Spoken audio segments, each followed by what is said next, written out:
Hello everyone, welcome back to another One Mission DMD podcast series video. In this video, I'm going to be talking to my really good friend Saif Mateen. He's currently a D4 at Midwestern in Chicago. He's got a lot of experience. He went through all of dental school, finished boards, and went through dental school with the coronavirus. So if you kind of want to get an idea as to how his time was and what he's got planned for after school, stay tuned.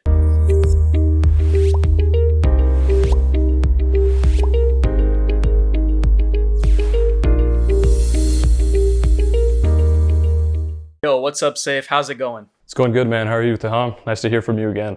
Doing good. Yeah, man, when I hit you up to do this interview, you were so quick to say yes, so I'm happy you said yeah, and welcome to the show, bro. Yeah, dude, honestly, I see it as a chance to help other people. And the other thing is just, you and I don't hang out. We live in different cities now, so it's a good, opportunity for us to talk, at least for however many minutes that you allow me to be on this podcast. So thanks for having me. For your listeners, so Taham and I are both from Houston, right? And I'm attending dental school in Chicago right now. So way back in 2017, when I was, setting out to move here, I hit him up and I was like, Taham, would you mind driving up to Chicago with me and, helping me, build my furniture and get all set up and things like that. And that's no small task because it's a 16-hour drive all the way from Houston to Chicago. So, he was super gracious in, agreeing to do that, him and his brother Saif. So to this day, I'm shocked that somebody could be that selfless. So I just wanted your listeners and your viewers to just know what a great guy you are. I appreciate it, man. It was a really fun time. It was during Hurricane Harvey, and we were trapped in Chicago even after helping you move it. So it was pretty interesting.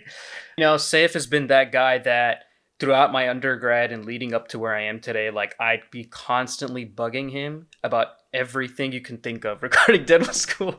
So I appreciate, Saif, also you helping me out a lot throughout the process. Even today, whenever I'm struggling in sim or struggling in a class, I always tell you, I vent to you about it. So appreciate you always helping me out.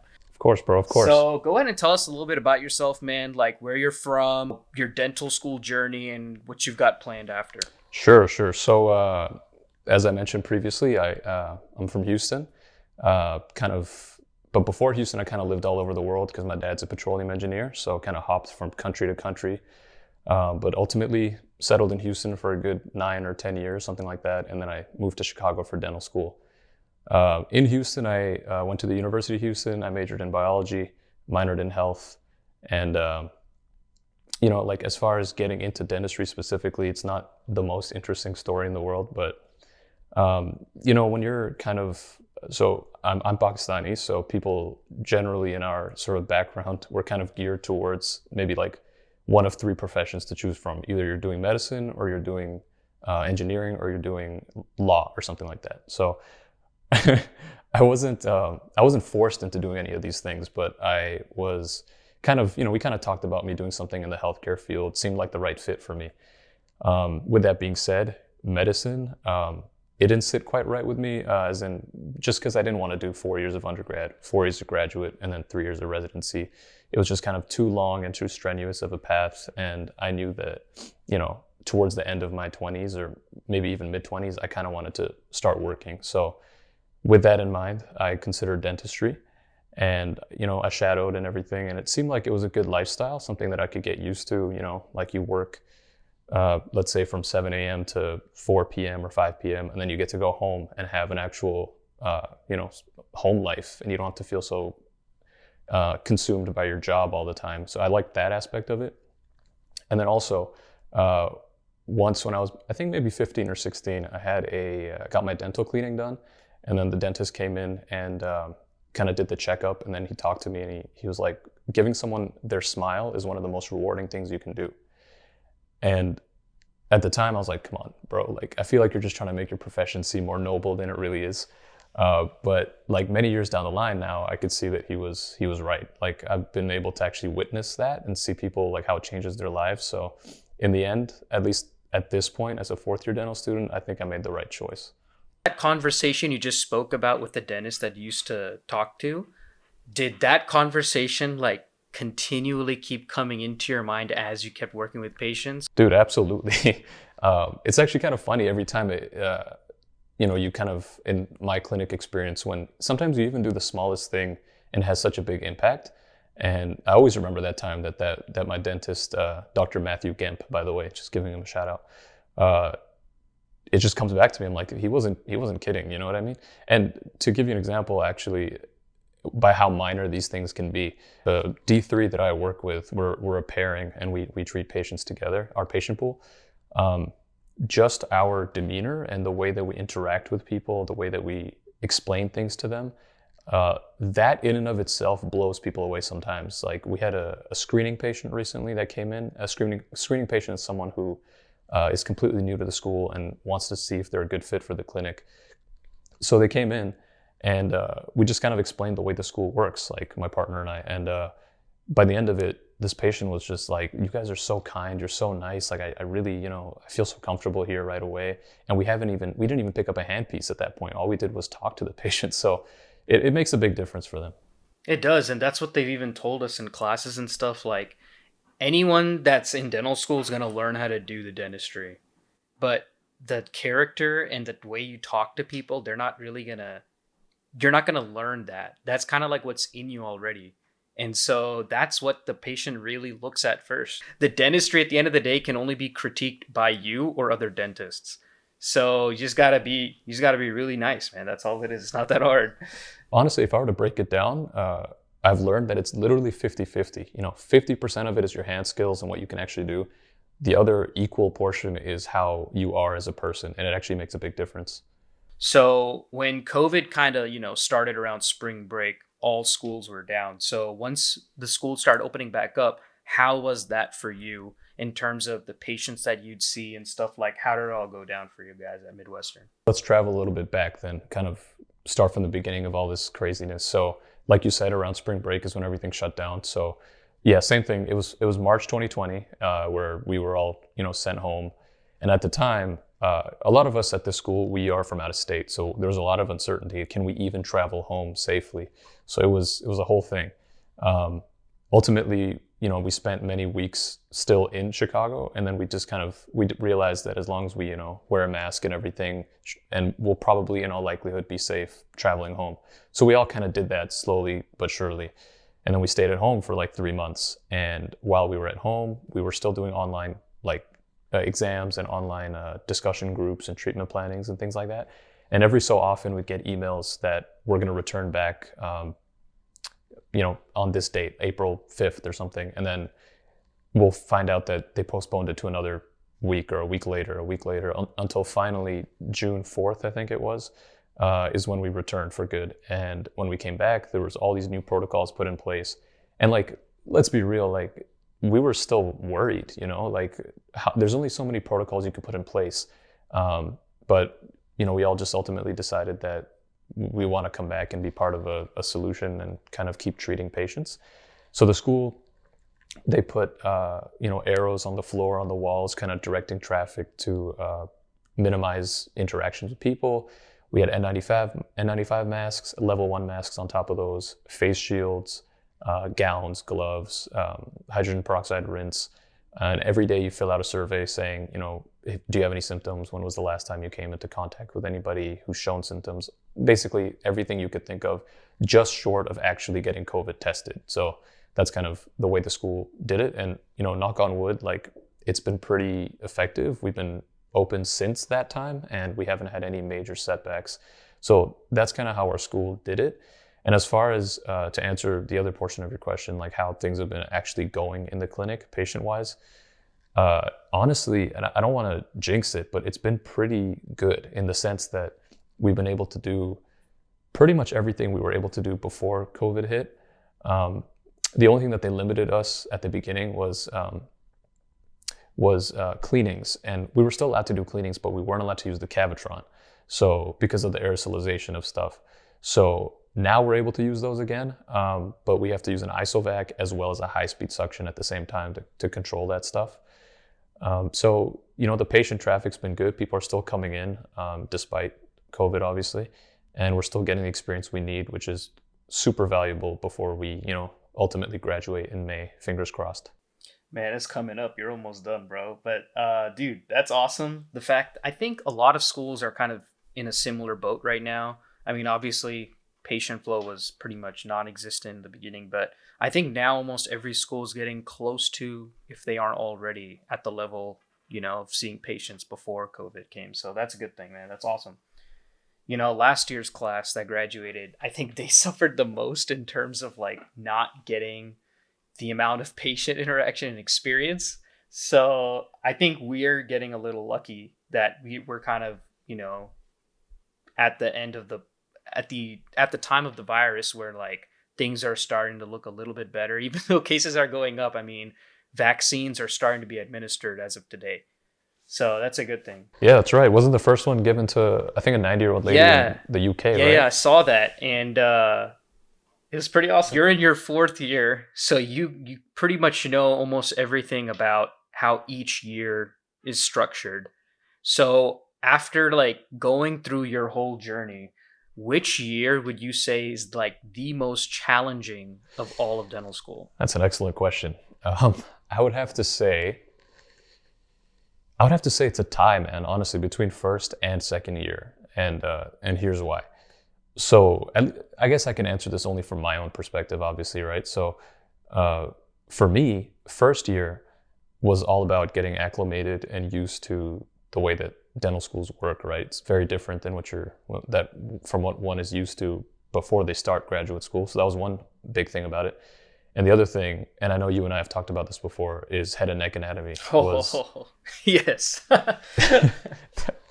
Good Lord, that's a tough class. And you know what used to really annoy me is when people would say like, dude, head and neck anatomy is a breeze. Like it was so easy for me, it just clicked. And then you just have to like quietly be like, well, not all of us are that smart. You know what I mean? So a lot of all-nighters involved. I made it through, thankfully, but it was a super stressful first year. And then the second year was equally stressful, in my opinion, because we studied for Part 1 boards. Most of us did anyway. And that's a whole new beast, or that's a whole other beast to deal with. And that was a pretty stressful time. And then on top of that, we have something at our school called the CREX examination, which it's like something you take at the end of your second year, where it's a simulation clinic exam. So they give you a week, and in that week they make you do, I believe it was 15 procedures, of which include like class 1, class 2, class 3s type restorations, amalgam and composite both, crown preps, provisionals, bridge prep. You have to do a PVS impression with no voids. You have to do a full FMX. We had an interview where they could ask us about anything like materials or dimensions or whatever. And I remember one of the questions they asked me was about face bows. And generally speaking, people just, when they hear the word face bow, they freak out because it's a really weird looking contraption and it's very confusing. And I don't care whichever dental student's listening to me right now, like, for sure that face bows, like, you don't really get them until 3rd and 4th year when you actually use them. So like as a 1st and 2nd year, it's just a complete mystery. So during my interview, I was like, I had to kind of just answer whatever I knew. And clearly it was enough to make it through, but it was still pretty stressful. So that whole exam was something else. And on top of that, out of the 15 things that you have to do, if you fail 3 out of the 15, you have to do the whole thing again, the whole CREX exam again. So it was just a lot to deal with before clinic.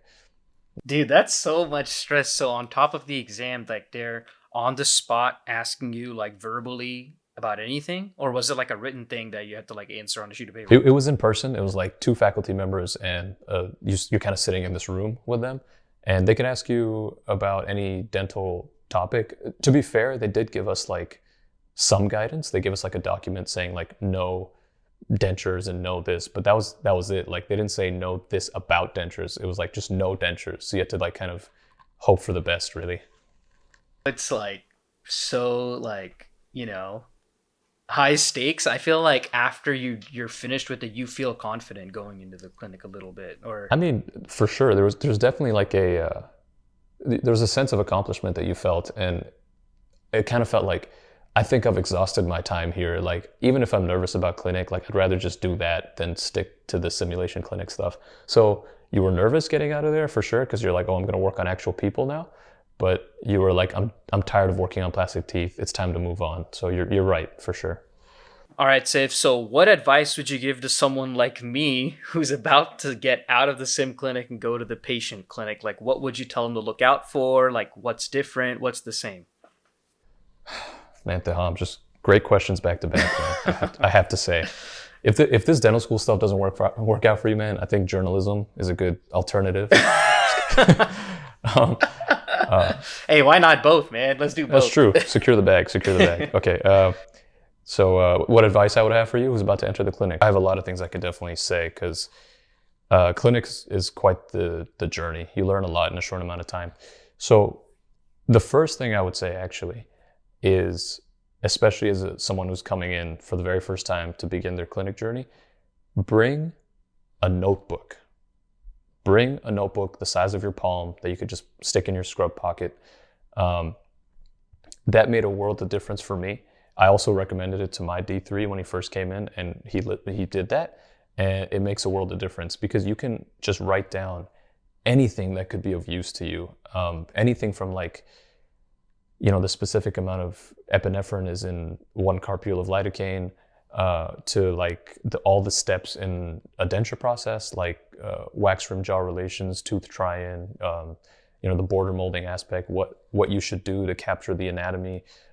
Just every little thing I try to write down. I mean, there's definitely days where I'm lazy, where I just don't feel like doing it. But for the most part, I always think that in the future, like 5 years down the line, I could go back, or 10 years down the line, whatever, I could go back and look at this notebook and I'll have all these lessons that I learned in there. And, it's a real helpful thing to do. So I would definitely recommend you bring a notebook for your experiences. That's the first thing.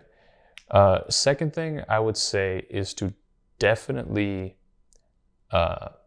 prioritize as best as you can to stay as busy as possible. Every day that you go there, if you don't have, let's say your patient doesn't show up, they canceled, or you're just not getting the kinds of patients that are giving you a lot of work, like extractions and root canals and stuff, you're kind of getting like cleanings and maybe some simple fillings. If that's the case, and you're not really experiencing what you need to, it's really up to you to go out there and find it. You have to like talk to your fellow classmates and be like, listen, I'm low on these procedures. Do you mind if I do this on your patient? And you obviously give something in exchange, or you offer to assist them or something like that when they need you.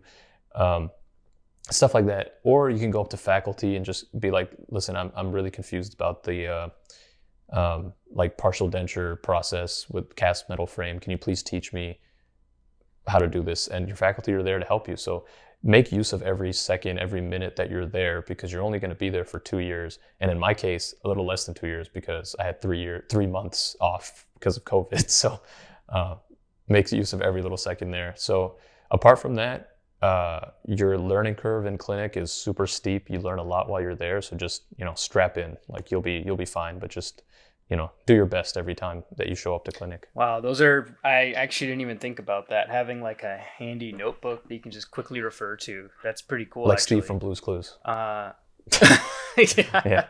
So what was one thing you think was the biggest surprise to you while you were in dental school?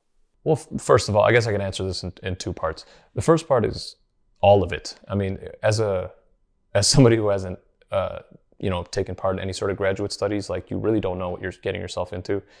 It's everything that you've done like in undergrad times like 100, right? Because everything's like, you have a test tomorrow, you have a test tomorrow, you have a test tomorrow. Oh, by the way, you have to go to sim clinic to do your preps. You have a practical coming up. It's just like, it's nonstop all the time. So no matter how much you prepare for it, it's always going to be a surprise. So that, I guess all of it was a surprise, but the kind of a better answer to that question is, as someone who's had the clinic experience for about 1.5 years now, the sense of camaraderie you develop with your fellow clinic mates is something that I wasn't expecting. Like at our school, we divide our clinic into suites. So each suite has about maybe like 10 or 12 D4's and D3's that work in just that suite. And those are the people that you see on a daily basis. You don't so much see a lot of the other classmates that you used to see during your first 2 years. So you kind of get used to the same familiar faces, and you spend every day there. So if you have a patient cancellation, like you're going to be there for your fellow classmate to assist them, or if you're sitting at a computer treatment planning and you have the x-rays up and you kind of want another mind looking at it. Your D4, your fellow classmates walking by, you can just like, flag them over and just be like, do you mind looking at this and giving me some advice? What would you do for this tooth? Or what would you do for just the overall treatment plan? That type of stuff. And, or you'll be in the wet lab and you'll be like pouring up a cast and someone's making an Essex and you'll just be talking about how your day is going and things like that. And it's just, you feel comfortable because everybody's there towards like aiming towards the same thing, just providing quality care to people. And also you talk about just what's going on in your life outside of dental school. So I feel very comfortable in the suite that I work in. I get along with everybody there, and it's enjoyable to show up and like kind of just, it's a people profession, right? So just talking to people and hanging out with them while you're working is something that I wasn't expecting going into dental school, but it's been a pleasant surprise. It's awesome, man. Like, this thing that you're talking about, the camaraderie, I feel like we're told that from like the first day of dental school, right? But I feel it for sure, like I'm taking the same exams as everyone in my class, the same quizzes, we're doing the same work in the sim clinic, but like at the end of the day, everything's having like a grade associated with everything in the first 2 years heavily, right? And I think the reason for what you're saying, you kind of embrace that camaraderie more once the grades are kind of out the picture and you're just making sure you're doing clinically great work. Yes. So I think that's probably what the big, shift in like mindset is once you start going to clinics. So that's really interesting. I actually never thought about that. That's a great point, honestly. I didn't actually think about the grade aspect of it because, like everything in life is kind of competition, whether you want it to be or not. And during your first 2 years, it is all about grades and numbers and all that stuff. But like when that starts becoming less important during your latter 2 years, like you're saying, it is all about the actual dental work and collectively helping people rather than focusing on your A's and B's and things like that. All right. Next topic, residencies. So I know with like COVID and stuff, that's probably affected the outlook of how D3s are thinking about doing residencies and D4s, like you guys especially. So do you think COVID has like, played a huge role with the amount of applicants and making it more competitive for residency programs?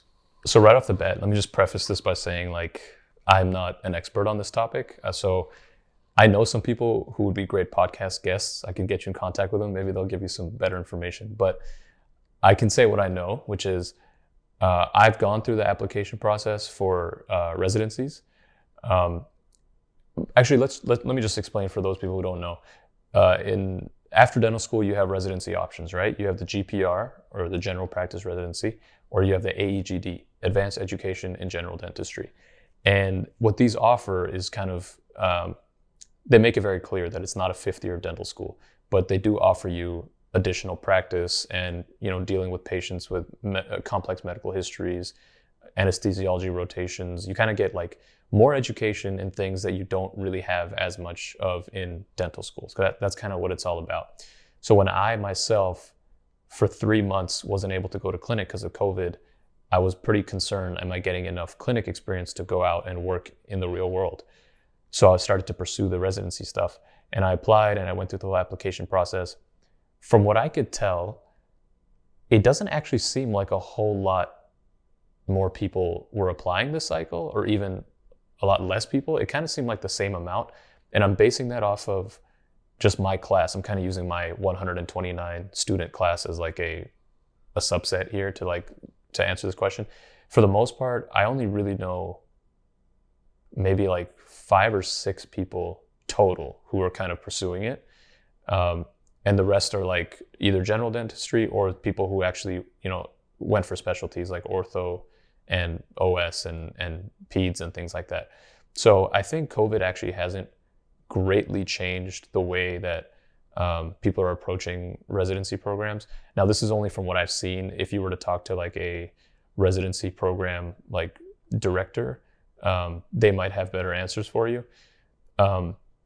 But as far as how this applies to me now, to be truthful, I'm no longer pursuing it because I actually had an interview with a GPR program, a very good program actually, and it was very impressive. And I'm sure that if I got in and I stayed with it, that it would be very beneficial for me.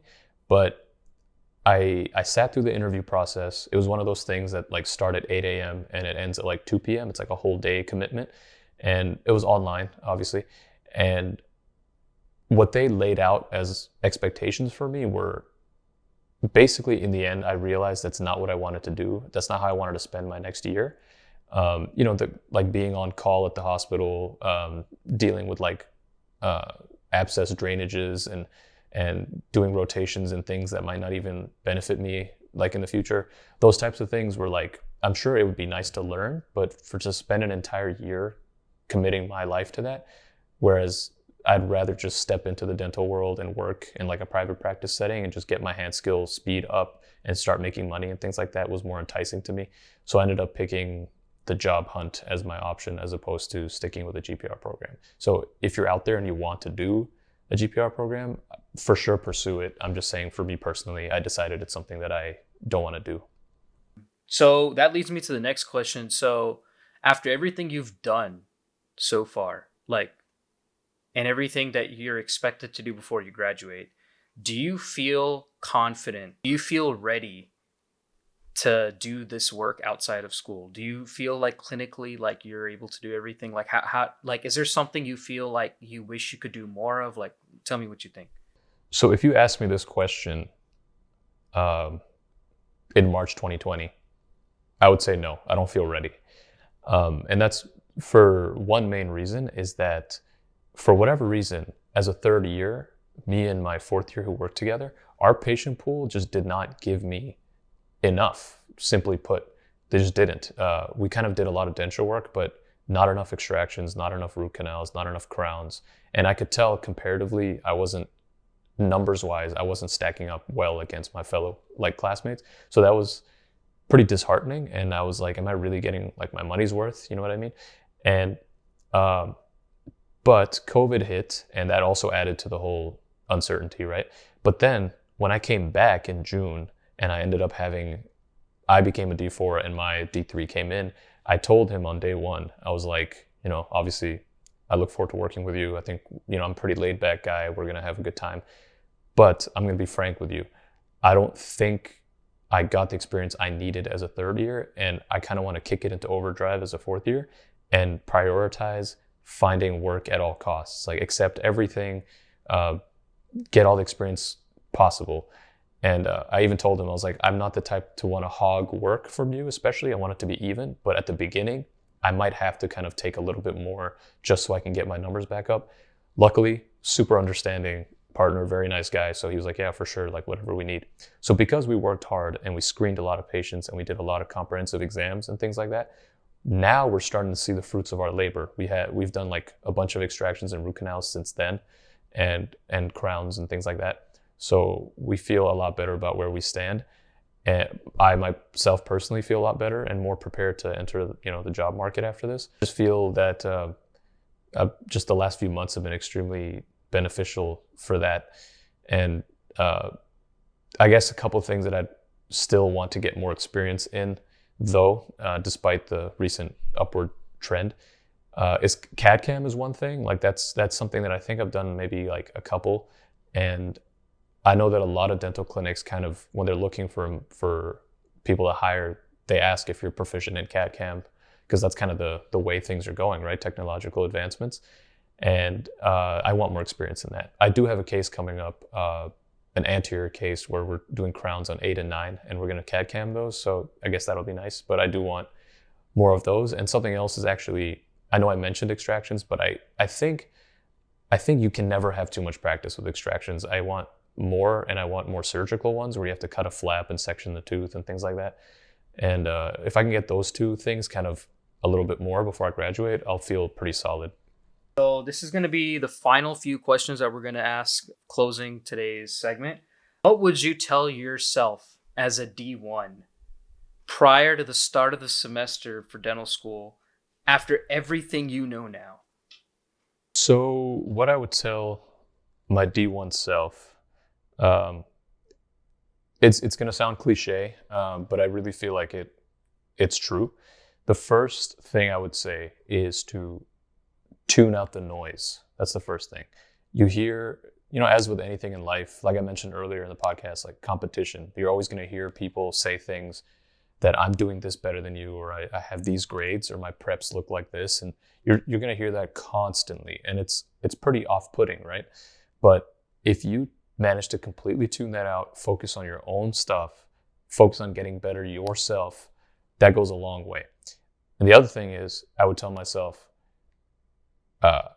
you are fully capable of getting through dental school.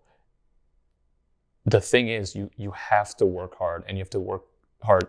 You have to sincerely work hard. You can't just say, but I don't know why I failed that test. I studied, right? You studying sometimes isn't enough. You have to study efficiently. You have to study for many hours at a time. You have to kind of do whatever it takes to get to where you need to go. And, that's kind of the commitment that you signed up for dental school. Like, you basically have to do whatever it takes. So I would tell myself that you're going to make it through, but that's only provided that you work hard and you're consistent and you ask people questions and you get advice and you absorb things around you to try and better yourself.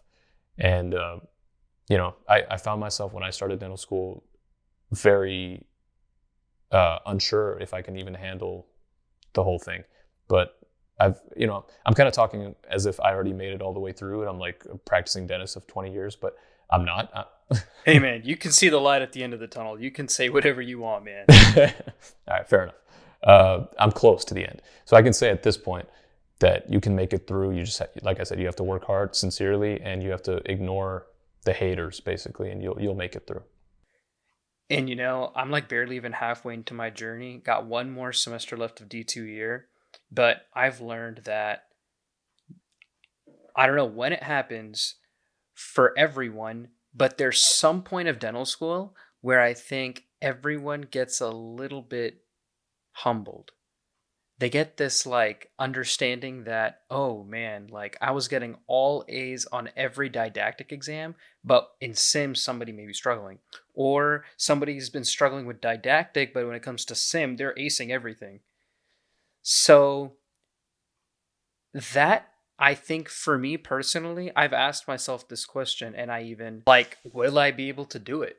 Am I going to be able to get through all of this stuff and practice as a dentist? I don't know. I've always had those doubts because of, just random points in my time with classes and stuff, but it's a reality, and I think everyone feels it at one point. I just can't wait for that feeling once we finish and we start working in clinic, like how fulfilling it is, right? 100%. You're absolutely right. Very fulfilling. And you're there, so I'm so happy for you, man. Like, you're learning so much and you're able to enjoy it right now, right? Dude, of course. You mentioned boards. Do you mind if we get into that a little? Yeah, we can talk about that. I'm surprised we didn't even mention it. Go ahead, let us know how your experience was with part 1 and part 2 boards. All right, so let me start off by saying this. This is going to be a bit of a plug. But there's no better platform than to plug things on, right? Than One Mission DMD, the best YouTube channel on YouTube. Hey, if you like what we're doing here, please subscribe to the channel and like this video for future content. 100%. Please subscribe, like, please comment that you like me so he'll invite me back on this podcast. Right, so anyway, so the plug that I'm about to give is this. When I was studying for boards, both boards, part 1 and part 2, it feels kind of lonely. You don't really there's not a lot of clear guidance out there. Yes, you go on forums, you're going to see, I used this and I passed. Oh, all I did was look at dental decks and I passed. Don't worry about it, man. Don't even study, you'll pass. Like, these are all lies. You know what I mean? Like, very few people can do that. You need to take it seriously, right? And I knew that right off the bat. I'm like, these people are lying to me. I have to take this seriously. But then everybody does different things. They study in different ways. It's just a very scary, uncertain time. So I was like, I told myself, this is what I'm going to do. If I pass boards part 1, if I pass boards part 2, I'm going to write a very long, clear, and concise, well, I guess it can't be concise and long at the same time, but it was a detailed post about how to pass boards. And it was going to be geared towards people like me, those who aren't like class rank number 1, like people, average Joes like myself. And it's going to tell them how to get through the boards process. So I wrote a post for part 1 and I wrote a post for part 2. I'm going to ask Daham to link it or give the links in the description box, because I don't actually even remember what I titled it. It's kind of a long one. But anyway, so the boards part one, let's start with that. Like I said, it was stressful. I committed about, I would say, on and off 2 to 3 months to study for it. And there's a crap load of resources. I won't get into every little thing because it'll just bore you to death, but I'll tell you one thing that I used, which was very beneficial, and it was called B&B, B&B Dental Videos. And it's a company that made a lot of like videos about every topic and just kind of teaches you the points that are frequently tested on the test. So you don't have to spend time reading a book and like wasting learning details you don't need to know. So that's why I like B&B Dental. For boards part two, same sort of thing. I committed about 2 to 3 months on and off, and I used also a video source for that called Mental Dental, and it's on YouTube. And it's a similar thing where he teaches you concepts that are frequently tested on the test. So those are the two main sources that you should use. All the specifics about everything else I used are in those posts that I posted on Student Doctor Network. So I would check those out as well. But as a general summary of how to get through it, like I said with dental school in general, commit yourself, study hard, don't cheat yourself, actually put in the effort. You're really only asking yourself of a few months of like committed studying, and you'll get through it. It's a very high passing rate. The only people I know who failed part one and part two are people who genuinely don't, take it seriously. You have to take it seriously and study for it properly, and you'll be fine. So all the details will be in the posts. Yeah, man. Thanks. I'll definitely go ahead and put a link of what you're talking about in the description, your SDN post. So hopefully people can benefit from it. I'll put it in the description. And I remember when you actually told me about it, the first time I was looking at it, I was just like, man, I'm so far away, but like I'm actually thinking about studying for boards in January now. So I'll definitely take a look at it and ask you a lot of questions about it too, if I have any. Just for you guys that are listening, if you're a pre-dental student right now, you're most likely going to be taking the new board from the ADA. So the class of 2023, which is my class, and the class of 2022, which is the class above me, they're going to be one of the first classes at our school that are going to be taking the new board. Pretty much how it's going to go down is this new board is encompassing all of the didactic science material alongside with the clinicals. So in the past, like with Saif's class, they were taking part one and part two. Part one was heavy on didactic sciences and part two was heavy on the clinical. Yeah, basically now they're making it all one board. Instead of taking your first board after your first year and second year, we now just take one board during some time in our third year. This is the final question. What would be one thing you'd want any pre-dental student to know that's interested in dentistry? Here's what I'll say. There's a lot of noise around dentistry that even I heard when I was kind of pursuing it, that like the market is super saturated, that it's not as respectable as medicine. I heard there's not enough money in it, all that type of stuff. Now, to be fair, I haven't entered the job market yet, but I know people who are dentists. I've spoken to people, and I've obviously been in the dental area of expertise for a while now. I've been like in clinic. I see how things work and everything. What I would tell them, someone who's pursuing it, is that dentistry is still very much valid. It's as a profession, it's justified to pursue it. There's money in it. It's a stable lifestyle. It's saturated, but there's still jobs. There's still plenty of jobs for you to get. It's a very high employment rate. So I wouldn't let these things deter you from pursuing it. If it's something that you find very interesting, it's something you can see yourself thriving in, I would definitely pursue it.